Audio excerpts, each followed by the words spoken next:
conversation around mental health. As you already know by now, it is one of the key conversations that we always have here on Good Morning Kenya on a monthly basis, given the situation we have all been through for the better part of the last 2 years. And with us in studio this morning, we have Nelly Ketura Otieno, who is a counseling psychologist as well as the program director at NuHealth. Good morning, Nelly. Good morning, Wambui. Karibu sana, Good Morning Kenya. Thank you very much. Karibu sana. Now remember, you can also be part of this conversation. As always, we are using the hashtag Good Morning Kenya on Twitter. Our official station handle is at KBC Channel 1. My handle is at Jain Wambui. Now let's just get straight into it. And you are a trained counseling psychologist for that matter, and also the program director at NuHealth. Tell us a bit about NuHealth before we get further into this conversation around mental health and wellness.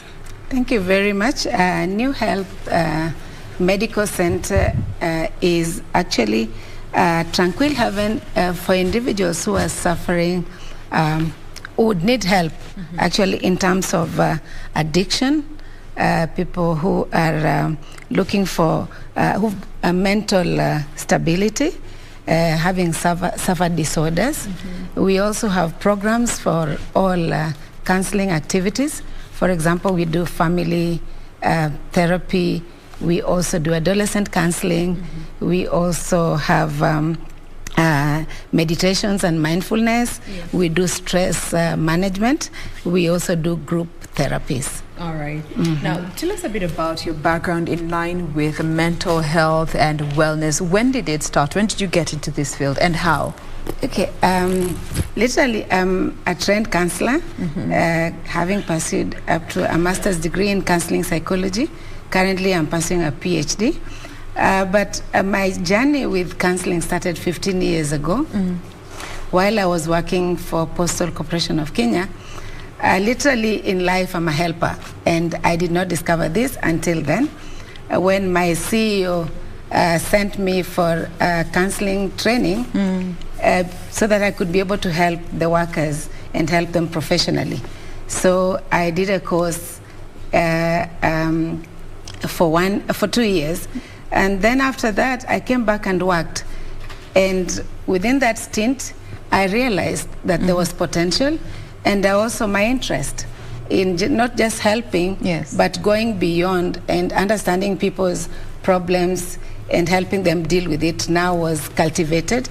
And so from there, I now thought the best thing was to do better by studying counseling to the fullest, so that I could be helped professionally. I could be able to help people with more knowledge, not just giving this kind of,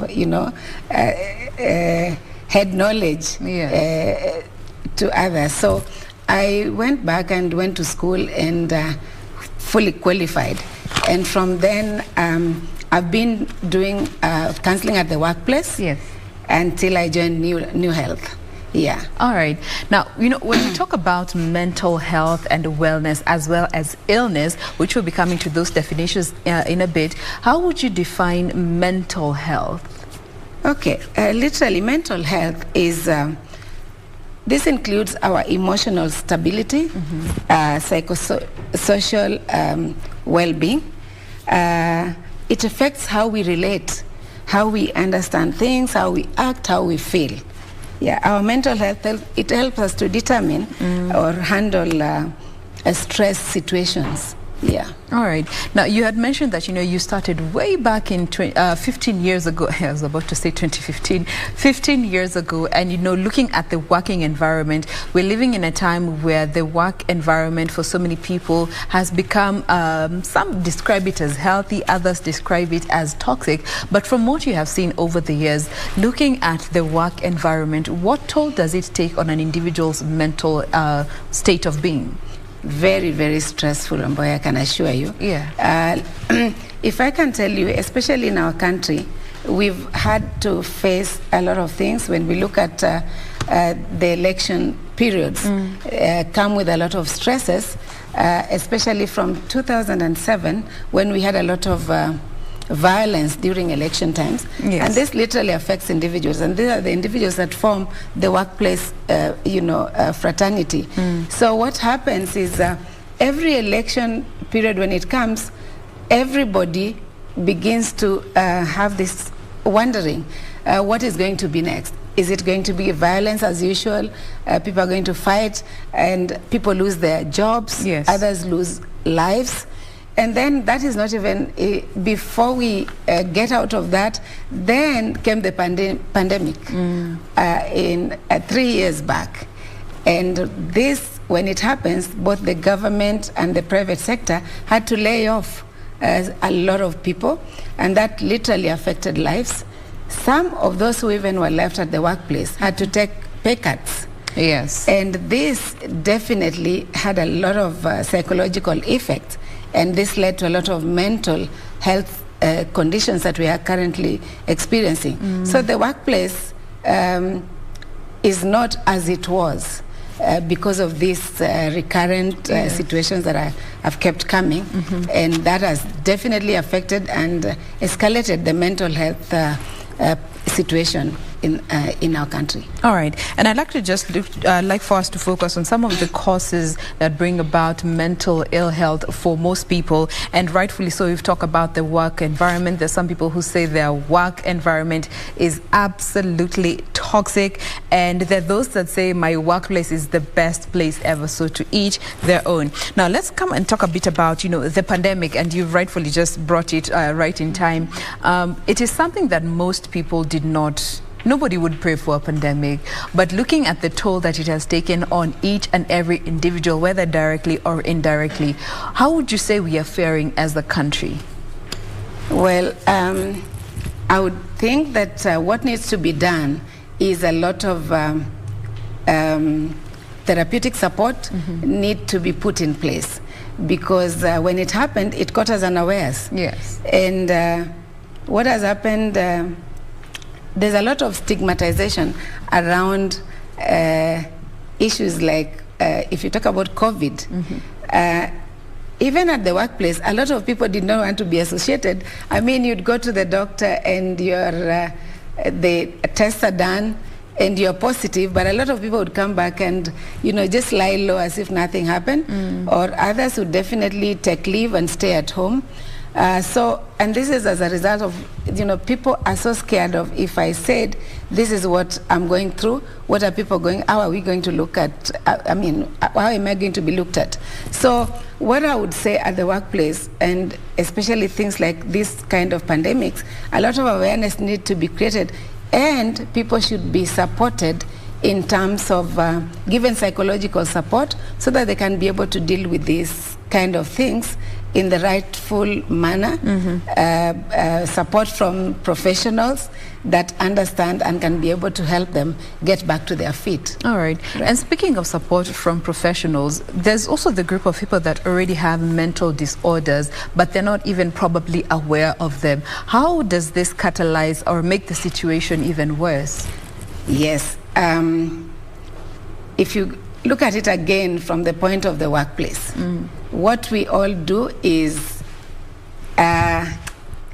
advise and guide. But I think that doesn't help, because every situation is very different. Yes. So I believe that more awareness need to be created on where support can be gotten from, so that people can be able to seek for those help. And also employers need to appreciate the fact that they're dealing with individuals that need to be helped, and therefore they need to put in place those mechanisms that can be able to support the employer, knowing that if I have this sort of like symptoms, I have a place that I can go to comfortably, and my employer would be able to take care of it. Because if the employee is healthy, then definitely they'll be able to be more productive, giving back to society, as they're supposed to do. But if they're not supported, it becomes very difficult. All right. And you know, speaking of not being supported, that also comes in the aspect of maybe people could be having this form of support, but they don't know how to reach us due to poor awareness. Still within the work environment, as you've rightfully put it, how can this also be addressed? Looking at companies, how can they increase levels of awareness within their institutions to benefit those that are directly involved with them? Well, just like the employers have done, I know if I'm sick, I can be able to go to Mpisha Hospital or go to Nairobi Hospital or Kenyatta Hospital. Then employers also need to put policies in place and make it open for the employees to know that, you know, when you're having a mental disorder, it's nothing abnormal. I mean, it's not like, it's not a life sentence. And put it that when this happens, you have a place that you can be able to be supported from, and list it in the organization that you can see this particular therapist, and this is exactly your entitlement when it comes to that. I think that would help. All right. Yeah. But we still have a lot of stigmatization, and especially so looking at the working environment, not everyone will be understanding of another individual's state of mental being. How do we also address the question of stigmatization, which also is a cause for mental ill health? Well, Wambui, that's really, really a big issue in Kenya. And this is not even at the workplace only. You look at even families. You look at how many youth that we have lost as a country due to, not knowing the problems they're having, and somebody ends up committing suicide. And this again as a result of stigmatization. You find, for example, a pastor has a child that has a problem, but they wouldn't want to talk about it, and they also are not helping the kid. You're told to keep quiet about it. It cannot go outside because it's going to affect my image outside there. So this is a huge problem that I think as a country we still have to contend with. But as therapists, what we do is we keep talking to groups, to people, to individuals, to just let them know that just the same way that you can have malaria and go for treatment, all these other mental issues can actually still be able to be addressed, and somebody gets back to their normal being, and that there's nothing wrong with coming out and talking about them. But again, the workplace, the employers need to work alongside the therapists or such organizations, invite them or incorporate them in their policies so that awareness is created to make it easy for people to be open about the situations they find themselves in. All right. Now we've talked about the workplace, but we also have the younger category, and these are our children who have also experienced their fair share of challenges for the better part of the last 2 years. Now, looking at the school environment where they spend the biggest chunk of their day, how can it also be turned to be a healthy environment that these children can freely interact and freely communicate and express the things that stress them? Again, we'll go back to stigmatization. That right from the school environment, the managers of education system need to be more open. And like you say, it's very, very true that the younger generation has suffered a fair deal of, in all this. If you look at kids of 14 years, 16, 18 committing suicide. And this is as a result of issues that if were addressed at the right time, definitely we could have actually arrested the situations. And avoided so much. Avoided, exactly. So number one, schools do not want to be associated with, these are our students that have this kind of a problem. So everything is put under the carpet. Hush, hush. Exactly. The same thing that happens within the homes. Parents is hush, hush again. Because of my position in society, I should not, my child should not be this kind of a person. And yet, at the end of the day, we suffer the same. So parents and those in education sector need to totally open up, accept the times that we are living in, that it's very stressful, and everybody and anybody can actually go through the things that everybody else is going through, but what they need is support, emotional support, so that they can be able to deal with them. And sometimes they're very simple things that if talked about can be helped, but we are so silent, and therefore we also silent the sufferers until we bury them. And when we are starting to see the manifestation with people committing suicide. Exactly. But also there are those people who believe in turning to religious leaders whenever they're having any challenges, they're going through stressful situations or episodes in their lives. And they heavily depend on what the clergy or the religious leader will tell them in guidance to help them navigate these waters. As a counseling psychologist, how can we also involve the religious leaders to come on board and, help when it comes to dealing with mental health illness in a way that will actually result in seeing change that is positive on this individual? Well, I think my take on this is a religious leader is also just another human being like me. And if they're not professionally empowered to be able to handle a situation, they'll just do it with the know-how knowledge. And sometimes this is exactly what leads to a lot of problems that we find ourselves in. If you give an advice according to how you handle your own situation, we are all very different. Yes. So for me, I would urge, if they have to help, then I think they need to also get the right training that can be able to empower them into doing this kind of activities. So for me, anybody with a mental illness or a mental problem should actually be able to look for support from a trained, professional individual. All right. Yeah. So by the way, this is not meant to be discriminative. If you prefer to go to a church leader to seek guidance, exactly, to each their own. But from what we have heard from Nelly, it is advisable to seek professional help when it comes to stressful situations that one could be going through. Now, another phenomenon that has been noted, and this was actually part of statistics that were put out, that women are twice as likely to experience a depressive episode in their lifetime, but men are committing suicide more. Why is this the situation? Wambui, women tend to be more tuned into their emotions, and they're better able to actually describe them within when they're depressed. Women talk, and literally talk. She's going to the market and she meets this fellow woman and she has a problem. It's so easy for women to just talk and then draw from each other. Unlike men, and I think as a society or as human beings, we've also placed this on men. A man is supposed to be very strong. Kangumu, kama mwanaume, those kind of things. Yes. Men are not supposed to cry. Men are supposed to be the heads of families, and therefore if you're the head, then you're supposed to be out of reach of some of these small issues, and they'll call them small issues. So every time when they are going through things, what happens is it reflects back. I'm supposed to be strong, so if I'm strong, I'm not supposed to keep talking.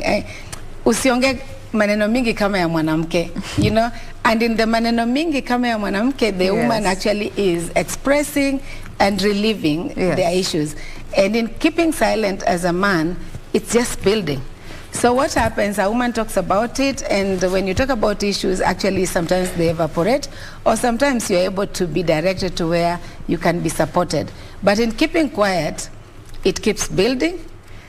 You kept quiet during the 2007 post-election violence, where maybe you lost a relative or all your things were burnt in a house. And as a man, you're just supposed to struggle, build it, and be man enough. Take it like a man. Exactly. So you kept quiet. Then came the pandemic, and you lost your job. And you're still supposed to be able to provide for this family because you're the family head. Again, what are you supposed to do? Keep quiet, because man enough, mwanaume apigi kelele, so just handle your things. And yet deep inside, a man is actually dying. So that is where at times, so it builds up until it reaches a point as a human being, they cannot take it anymore. So most of the times, and they did not seek for any therapeutic support because they didn't speak it out to be supported. And so what happens? It normally ends tragic, resulting in so many suicide cases that we are seeing. Exactly. So I think that's the reason why we have, for me, that's exactly one of the things why we have so many more cases of men committing suicide because of keeping quiet. Yeah. And how would you advise us to go about this situation? Because we know some of these narratives that man is supposed to be strong, manaume ni kukangumi, they are so deeply rooted in culture. And we are in the 21st century, and mental illness has become a reality that we can no longer afford to ignore. We are seeing depression on an upward trajectory, on a daily anxiety. So many people are being diagnosed with anxiety, and especially for our men. How can we also ensure that we are creating an environment that men can also feel free to express their emotions without feeling vulnerable? I think the first step for me would be being each other's keeper. Be your brother's keeper. Yes. And this would totally include all of us, both relatives and non-relatives, men and women, young and old, that everybody you interact with, be on the lookout. I'm used to seeing Wambui very jolly, bubbly and everything. And then suddenly, if she was a male, suddenly gone under, just quiet, does not talk, does not come out. The places where we used to meet, we don't see them anymore. Then we need to find out and then allow them to be, encourage them to talk about it. Again, especially for wives, if we are caring enough for our spouses, then let's stop this business of you are supposed to be a man and therefore I don't care what happens, provide, bring it, and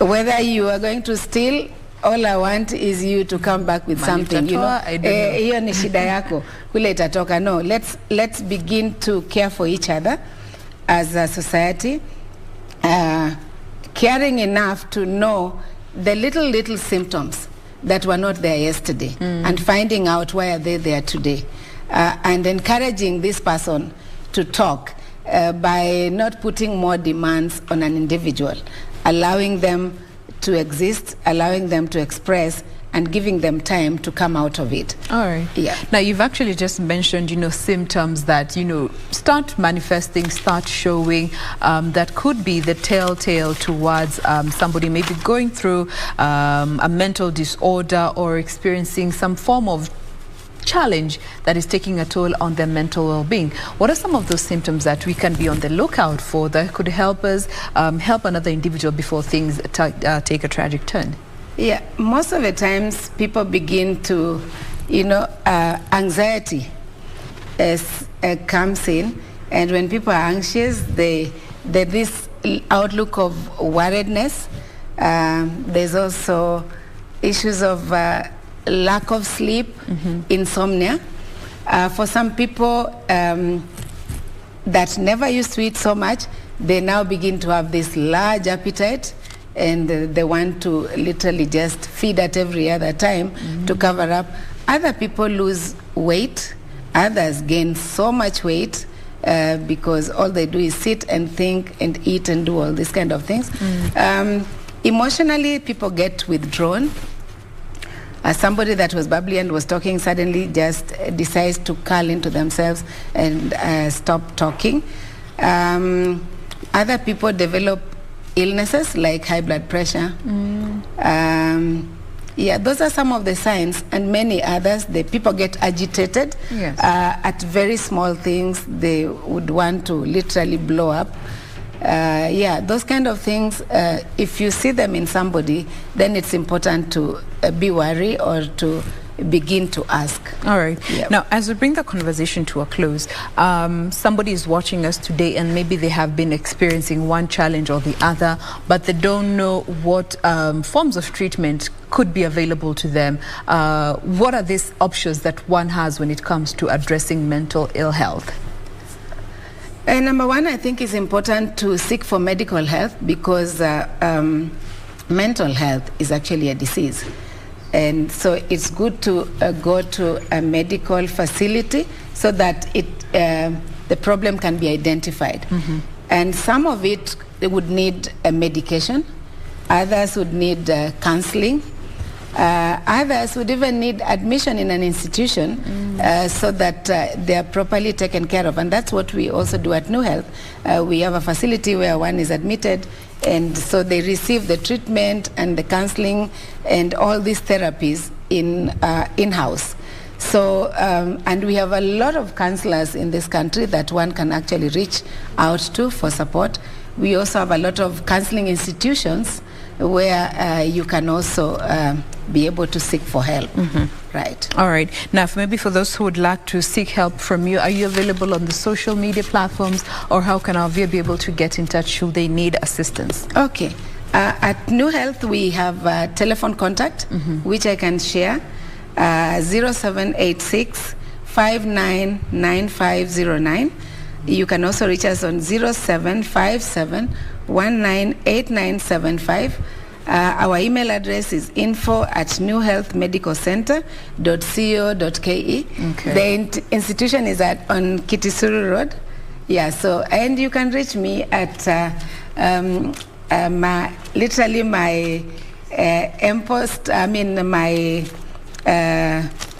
page at Nelly Otieno. And my email address is notieno34@gmail.co.ke. All right. So I do believe those platforms are sufficient in order for maybe just someone who's seeking help and they're watching us today, they can be able to reach out. Now, remember, this has been all about mental health. It is a very ripe conversation that continues to cut through time, and especially so over the past 2 years, mental health has become a reality that we need to embrace and address as and when it keeps arising. So if you feel you're going through some of the issues that we have mentioned here, do seek help. We do not appreciate or just like situations that could have been taken care of, ending in rather sad situations. But for now, we have to bring this discussion to a close. We have been speaking with Nelly Ketura Otieno, who is the counseling psychologist by profession and also the program director at NuHealth Medical Center. Thank you so much for making time to be with us today. Thank you very much for having me. Karibu. Asante. That is that in regards to what we had lined up for you, but thank you so much for being with us. We will be back again tomorrow morning. My name is Jain. Wambui. Bye-bye for now.